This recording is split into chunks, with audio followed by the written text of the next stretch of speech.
আবিরের ঠোঁটের কোণে হাসির রেখা প্রখর হল।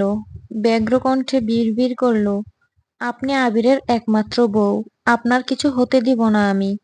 মেঘ স্পষ্ট চোখে তাকিয়ে প্রশ্ন করল, কি বললেন? তোর কিছু হবে না, এই রিস্কটুকু আমি নিলাম। মেঘ তানবীরের দিকে তাকিয়ে আবারও প্রশ্ন করল, আমি কি সত্যিই ওনার সঙ্গে যাব? হ্যাঁ, ভাইয়া ভালো বাইক চালায়, তোর কিছু হবে না ইনশাল্লাহ। ঠিক আছে। আবির এবার সরাসরি তানবীরের দিকে তাকালো, নিঃশব্দে হাসলো কেবল।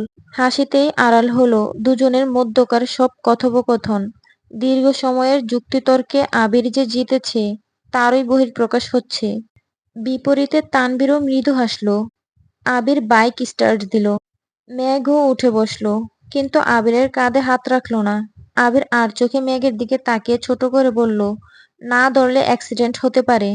মেঘ আলগোছে বেঞ্চি কেটে দুই আঙ্গুলে আবিরের শার্ট খামচে ধরে। মেঘের এমন কাণ্ড দেখে আবির আর কথা বাড়ালো না। মেঘ স্বভাবতই খুব জেদি। এক কথায় অল্প পরিচয়ে আবিরের বাইকে উঠেছে, সেই অনেক। আবির বেশি বাড়াবাড়ি করলে যে কোনো সময় বাইক থেকে নেমে যেতে পারে। বাইক কিছু দূর গেলে মেঘ আকুল কণ্ঠে বলল, বাইক থামান প্লিজ। আবির সঙ্গে সঙ্গে বাইক থামালো। রাশভারী কণ্ঠে বলল, কোনো সমস্যা? আমার ভয় লাগছে। আমার মনে হচ্ছে আপনি ভালো বাইক চালাতে পারেন না। থাক বাবা, আমি রিকশাতেই চলে যাচ্ছি। আবির ভ্রু কুঁচকে স্বাভাবিক কণ্ঠে বলল, নখ দিয়ে শার্ট খামচে ধরলে তুই তো বাঁচবিই না, বরং আমার নতুন শার্টটা ছিঁড়বি। একটা অ্যাক্সিডেন্ট হলে তারপর বলবি আমি তোকে মেরেছি। কথা বললে মানিস, ঠিকঠাক মতো ধরে বস। মেঘ বয়ে বয়ে আবিরের কাঁধে হাত রাখলো। ঢাকার মতো ব্যস্ত শহরে বাইক চলাচল সত্যিই রিস্ক।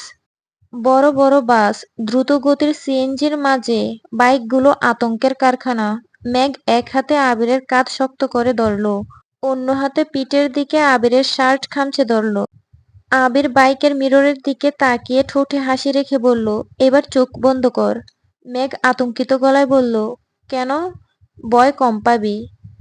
মেঘ অতশত না ভেবে আবিরের কথা মেনে নিল। আবিরও বাইক চালানোতে মনোযোগ দিল। যেতে যেতে মেঘ কখন যে আবিরের গা ঘেঁষে বসেছে বুঝতেই পারেনি। প্রথমবার বাইকে ওঠার ভয়, সেই সাথে আবিরের গায়ের অজ্ঞাত গন্ধে। মেঘের মোহনীয় মন অদ্ভুত মোহে ডুবে যাচ্ছে। মেঘের হৃদস্পন্দন বেড়ে যাচ্ছে। মনের মধ্যে চাওয়া পাওয়ারা হুড়োহুড়ি করছে। ভালো লাগাগুলো নিজের অজান্তেই হেসে খেলে বেড়াচ্ছে। বন্যার বাসায় গলির সামনে এসে আবির জিজ্ঞেস করলো, এই গলিতে যাব? মেঘ নড়ে চড়ে বসলো, ঘুর কাটিয়ে চোখ মেলল, কোমল গলায় বলল, হ্যাঁ সামনে, একটু থামবেন প্লিজ। কেন? একজনের সঙ্গে দেখা করব। কে? মেঘ হাসি মুখে বলল, আমার দুলাভাই। আবির বক্র দৃষ্টিতে তাকিয়ে বলল, তোর দুলাভাই? হ্যাঁ।